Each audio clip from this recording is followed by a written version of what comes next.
കർണാടകയിലെ കൊല്ലൂർ മൂകാംബിക ക്ഷേത്രത്തിന് തുല്യമായി കണക്കാക്കപ്പെടുന്ന ഒരു ക്ഷേത്രമാണ് കേട്ടോ മൃദംഗ ശൈലേശ്വരി ക്ഷേത്രം. കേരളത്തിൻ്റെ തനത് കലാരൂപമായ കഥകളിയുടെ ഉത്ഭവം ഈ ക്ഷേത്രവുമായി ബന്ധപ്പെട്ടിരിക്കുന്നു. ഒരിക്കൽ ഇവിടെ ഇരുന്ന് ആട്ടക്കഥ രചിക്കുകയായിരുന്ന കൊട്ടാരക്കര തമ്പുരാന് സ്ത്രീവേഷം സങ്കല്പിക്കാൻ ബുദ്ധിമുട്ടേണ്ടി വന്നു.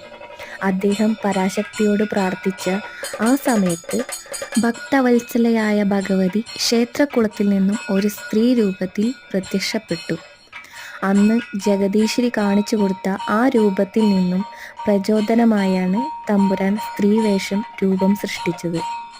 അരയ്ക്കു മുകളിൽ മാത്രമേ ദേവി പ്രത്യക്ഷപ്പെട്ടിരുന്നുള്ളൂ.